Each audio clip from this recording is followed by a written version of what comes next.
দর্শক আসসালামু আলাইকুম। আসলে আমি সবসময় গাড়ি রাস্তার উপরে রাখি। দেখেন আপনারা, আমার গাড়ি কখনো কেউ ধরে না। হঠাৎ করে কালকে বৃষ্টি বাদল বেড়ায় ঘরে ঢুকছিলাম, 1 ঘন্টা ঘুমাইছিলাম।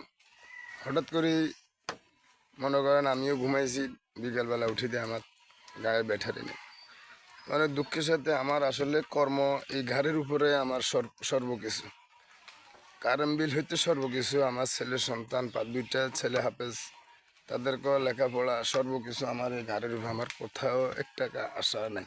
আমি আসলে 2 নম্বর লোক, কোনো কারো চুরি বাড়ি করে খাবো, সর্বকিছু আমার এটা নিয়ে।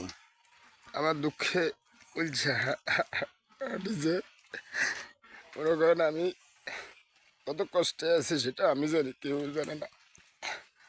কিন্তু সবাই কিন্তু সব কিছু বলা যায় না, যে আমারটা আমি বুঝি, কেউ বুঝে না।